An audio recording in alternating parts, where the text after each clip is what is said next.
Hello, thank you for joining us. My name is Aaron Rennick, and I'll be your host today. SEEPEX is a progressing cavity pump manufacturer located in the great Midwestern state of Ohio. Our company was founded in 1973. Today, we are the largest PC pump company in North America, as well as a powerhouse in the global marketplace. More than a manufacturer, SEEPEX is a process solutions provider. I have had the pleasure of being a SEEPEX employee for 25 years. Today I'm a sales director for the company, but I have held positions in assembly, production, and engineering. In this presentation, my colleagues and I will demonstrate: how does a progressing cavity pump work? What pump applications are PC pumps suitable for? What are the features and benefits and operating characteristics? The ease of maintenance of a PC pump, as well as covering the many reasons why to choose a progressing cavity pump. Now, I'll pass this on to Chris Brooks. Chris?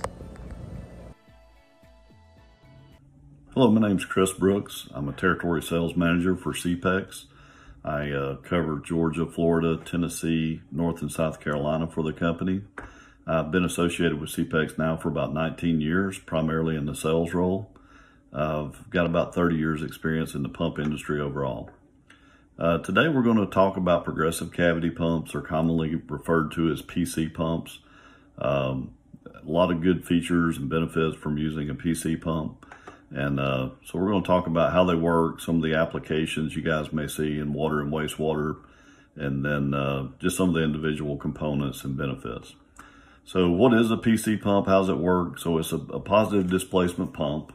It actually is comprised of a pumping element that has two main components, a rotor and a stator. The rotor is the rotating portion of the pumping element. It's typically made out of a steel or a metal material. The stator is actually an elastomer. It's the stationary portion. It's made from elastomer, typically like a Buna or EPDM or Viton. Those two components go together. They actually form a cavity, and as the pump rotates, the cavity spirals from one end of the pumping element to the other. So you can say that cavity forms as the pump rotates, it spirals, it actually progresses down the length of the pumping element, which is why it's called a progressive cavity pump. There is a compression between that rotor and stator, and that does a couple of things. It helps form the cavity along a seal line and prevents a lot of slip or product from the high pressure discharge side back to the suction. So it kind of traps that cavity as it rotates. The cavity spirals from one end to the other, and the product comes out the discharge. So, really, why are PC pumps used, or where are they used in water and wastewater? The two primary areas are chemical addition or chemical metering, and then sludge handling. There's not a lot of pumps available on the market today that can handle a wide range of products like that. So you can consider we do a lot of polymers, sodium hypochlorite or bleach, sodium hydroxide, caustic soda. So we do a lot of these thin metering chemicals, and then we also turn around and we do dewatered sludges, cake coming off a belt press that could be 45% dry solid. So it's a pretty unique pump, and then it can handle such a wide range of material like that. Okay, the next area we want to talk about is maintaining progressive cavity pumps. A lot of people want to know, are these pumps difficult to repair in the field? They can be. Some of the larger pumps have extremely long stators, so they can be pretty heavy. Also, you have to allow for enough room on the discharge side of the pump to remove that stator off the end of the rotor. Many PC pump manufacturers now have a type of maintain in place component to their pumps. And this means you can actually go in, change the stator, sometimes the rotor or other components, without having to remove any piping whatsoever. That seems to be pretty common among most of the major manufacturers now. The maintain in place actually speeds up the maintenance time. So to change the stator, the times to do that are greatly reduced compared to a conventional stator. Because you don't have to remove any piping and have a spool piece on the discharge, the floor space requirement's much less with the maintain in place designs. Some of the designs also include an adjustment on the fly. So basically you could go back, retension the compression between the rotor and stator as the stator begins to wear. So instead of having to run until you see a performance drop off, change the stator, you actually, when you see that performance change, you actually go in and retension that compression and the pump's back to like new condition. What are the benefits of using a progressive cavity pump? Why would you use it instead of other technologies? One of the main concepts is the compression or the interference fit between the rotor and stator. This limits the slip or the product going from discharge, the high pressure side, back to suction. So it's a very efficient design. It actually is very repeatable and accurate. So we trap that liquid in the cavity, and you know what goes, once that cavity is full, we know what that volume is. So as the pump rotates, we're going to get a known volume per revolution. So by doing that, we can be very accurate in metering. We can also just by changing the speed of the pump, change the flow rate, even at very low increments. The PC pump is also a very low shear device. It doesn't put a lot of shear into the product, so liquids like polymer are very easily handled by a PC pump. Also, if you had a product that had solids that were brittle and you didn't want to break up, like yogurt with berries, for example, you could actually pump that without doing any damage to the berries. The pump can handle large solids. Some of the designs can handle solids as large as 4-inch. The pump can be self-priming. So if you had a below grade tank and you needed to pull liquid from below ground up into the pump, you could do that with a progressive cavity pump. They're very low net positive suction head requirements. So if you had a tank that had a very low level or a long section of suction line, you can actually use these pumps in those applications. We do single and multi-stage, so you can actually get very high pressures out of these pumps. They can also operate on very thin liquids as well as very high viscosity liquids. We pump everything from water or alcohol, which is very thin, up to dewatered sludge cake. Pumps can also operate in either direction. So the normal suction is coming in at a 90-degree angle to the pump. The discharge is out the end. We can actually reverse rotation to where the suction is coming in the straight component. A lot of times if we're pulling a suction lift, we will actually run the pump in that direction so the seal or packing is not in the suction casing. We can pull higher lifts in that configuration. So what are the typical operating parameters on the progressive cavity pump? The pumps have the ability to go from extremely low flow rates, you know, like for metering small or dosing small amounts of chemical, down into the fraction of a gallon a minute range, all the way up over 2,000 gallons per minute. These pumps are commonly used on metering, where it's literally drops of fluid, and all the way up to large flow rates, you know, up into the thousands of gallons a minute range. The pumps can also operate in a wide range of pressures, anywhere from 1 PSI all the way up to over 700 PSI. Viscosities, we can handle any kind of fluids from alcohol, water-like fluids, all the way up to dewatered sludge cakes, which can be over 1 million centipoise. The pump has the ability to operate in low temperatures down to like -4 degrees Fahrenheit, all the way up to about 350 degrees Fahrenheit. Our limitations on the temperature are the elastomers we use in the stator. Solids, these pumps have the ability to handle extremely large solids. We handle a lot of fluids that have a large percentage of solids, but are very small, all the way up to products that have large, in some cases over 3 to 4 inches size solids. The pump can also handle a mixture of air or gas and liquid as well as solids. So they're pretty unique in that way, that they can handle not just liquid, but a mixture of those as well.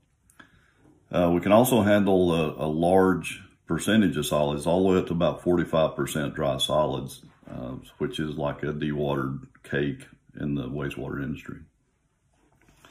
So what kind of flexibility do we have on the installation of these pumps? As we mentioned earlier, the pump can be rotated in either direction. So you can actually change the position of the suction discharge on the pump if required. A lot of the pumps actually use a direct coupled method, so there's no belts, no couplings between the motor, gearbox, and pump. That eliminates any kind of alignment issues. The pump really doesn't care which position it's mounted in. It's pretty common for PC pump manufacturers to mount these pumps horizontally as a standard, but you also see a lot of these pumps mounted in the vertical configuration as well. Most pumps, the suction casing, since it comes in, the suction flange is at a 90-degree angle to the pump. That can typically be rotated in 90-degree increments and can be changed, that position, but can be changed as well. So again, the pumps are self-priming, so a lot of times you'll see these pumps pulling actually a high suction lift. Another component these pumps are used for is metering. They're very low pulsation and very accurate. So you can actually, when using these pumps on metering, you can actually eliminate the need for a pulsation dampener like a lot of the other competitors do on metering. The pump doesn't use any kind of check valves. It actually acts as a valve itself, since there is a compression between the rotor and stator. As the cavity between the rotor and stator progresses out the length of the pump, as one cavity stops, another one's forming. And so it's almost an uninterrupted flow, so you see very minimal pulsations. Again, the pump can handle large solids, as we mentioned, over as high as 4 inches on some of the larger pumps. And because of the way the cavity is formed, when those solids are trapped in the cavity, you see very little damage from the pump. The pumps are used quite often on abrasive fluids. We pump everything from like a calcium carbonate slurry, lime slurry. I mean, products that have quite a bit of solids in them.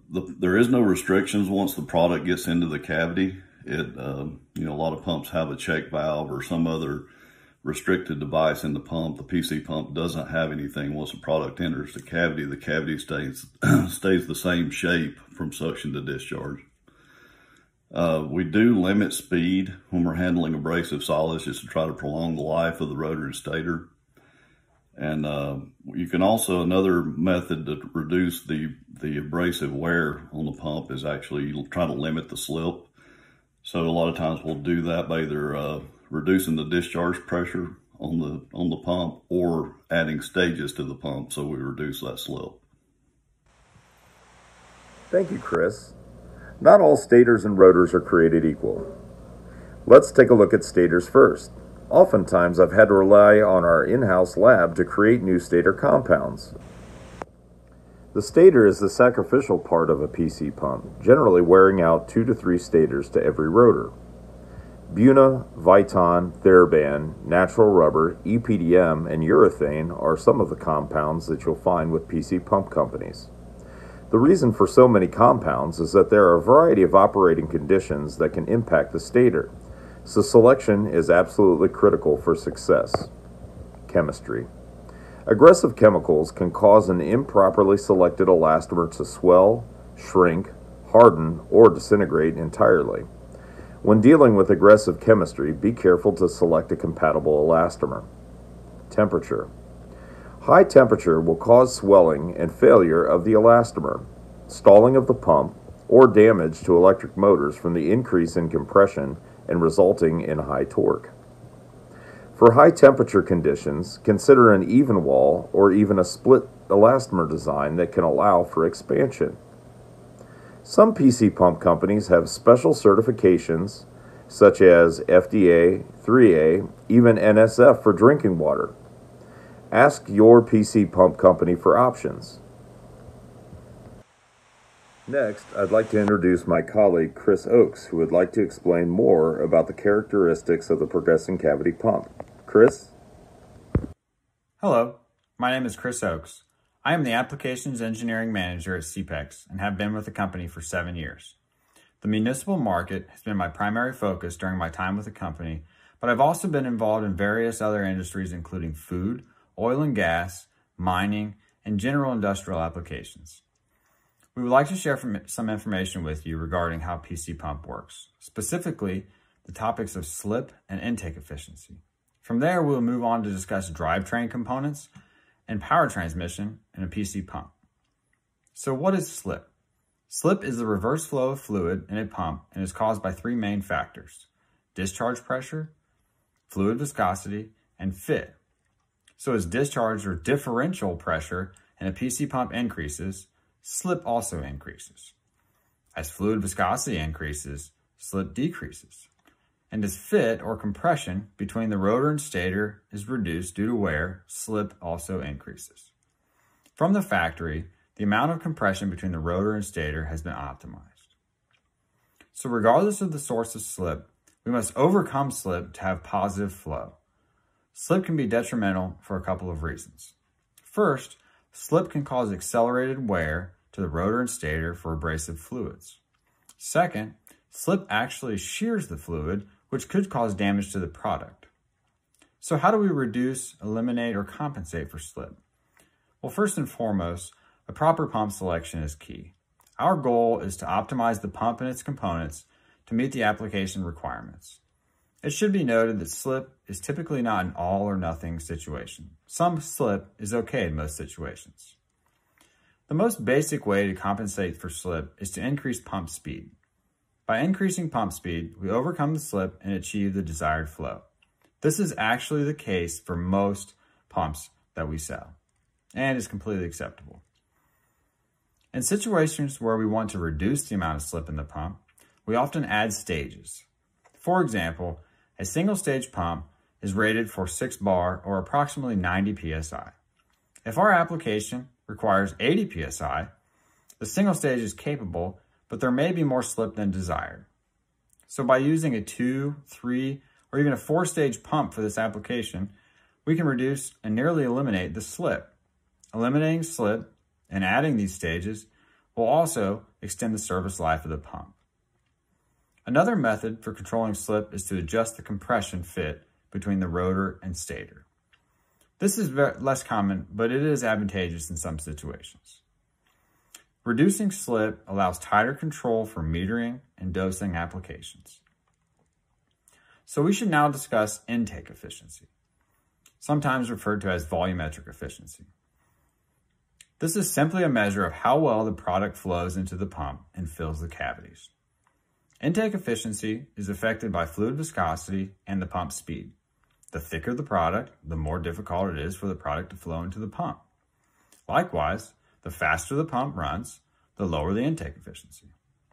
So previously you mentioned that higher viscosity reduces slip. So there's a balance between reducing or eliminating slip and having high enough intake efficiency to actually convey the product. The first method of increasing intake efficiency is to run the pump slower. This means a pump for something like peanut butter will be larger and run slower than a pump for water or other very thin fluid in order to produce the same amount of flow. If the product is very, very thick, we may never reach 100% intake efficiency, and that's okay. In most situations, we can size the pump with some intake efficiency less than 100% and compensate by simply increasing the speed of the pump. Running a little faster allows us to achieve the desired flow. For applications such as a basic transfer of material, we can get away with lower intake efficiencies because they are not near as critical as metering or dosing applications. For these applications, we want to ensure very high intake efficiency such that we have very accurate and repeatable flow rates. Another way to increase the intake efficiency is to force feed the product into the pump. What does this mean? We do this by using an auger in a hopper style pump that pushes the material into the cavities. These augers have a pitch that actually overfeeds the pump, the goal being to completely fill the cavity. Another benefit of this auger is specifically for thixotropic or shear thinning fluids is that the fluid is sheared enough to effectively reduce its apparent viscosity, making it even easier to get the product into the pump. So in summary, we should take special considerations for viscous fluids, but we do have ways of properly handling them. Next, we will move on to the drivetrain and power transmission of a PC pump. The drivetrain typically consists of a motor, gearbox, drive shaft, connecting or coupling rod, universal joints, and the rotor. The challenge in a PC pump is the rotor head rotates eccentrically, while the motor or gearbox shaft rotates concentrically. This means we need some type of universal joints to transmit the torque required to turn the pump. The closed pin joint is the most common universal joint type used due to its simple design and serviceability. It includes an elastomeric cover that seals and separates the fluid from the universal joint lubricant, which is typically a grease or an oil. Pin joints may or may not include bushings, which allow for rebuilding of the joints rather than complete component replacement. Also, proper material selection of the pins and bushings is critical for a long service life. The next type of universal joint in a PC pump is an open pin joint. The open joint is not covered by an elastomeric sleeve and relies solely on the conveyed product to lubricate its components. This is most common in the food industry, such that the pump can be properly cleaned and sanitized. Also used for sanitary applications is the flexible connecting rod made of titanium. This design actually eliminates the universal joints altogether and relies on the flexibility of the shaft to convert concentric motion to eccentric motion. The advantage is that all moving parts are eliminated, but there are limits for speed and pressure. Also, the pump typically is longer to minimize the angularity of the flexible connecting rod. When pumps become very large in terms of flow and/or pressure, the cardan type joint is used. This would be similar to that of a large truck drive shaft that has a dual pin design. Gear joints are also used by some manufacturers, but are much more complicated than pin joints in terms of assembly and serviceability. Finally, we will discuss common PC pump drive arrangements, typically consisting of a motor and gearbox. The block or close couple design is the most common, lowest cost, most compact, and easiest to assemble. The block pump components are all designed such that they easily bolt together and do not require any alignment in the field. In the block design, the gearbox output shaft bearings act as the pump bearings, so they must be sized accordingly. If the gearbox cannot be designed to handle the service conditions, a long couple pump may be required. The long coupled pump includes an integral bearing frame that is capable of handling the pump's full capacity. This design does require an external coupling and increases the pump length, typically by 1 to 2 feet. It goes without saying the long coupled design is more expensive than the block pump, but may be warranted in certain situations. Thank you, Chris, and thank you all for joining us today. We hope that this short presentation has given you a better understanding of PC pumps. With the ability to handle a combination of high positive and negative pressure conditions, the low pulsation and repeatable flow which saves money on chemical usage, high and low viscosity fluids are easily pumped, resisting aggressive chemistry and high temperatures, all of this while being extremely energy efficient, having less downtime, yet easy to repair when necessary. We believe this to be your best pump solution on the market today. For any questions regarding the content of this presentation, please reach out to any of us on the SEEPEX team. Thank you all very much again, and good luck.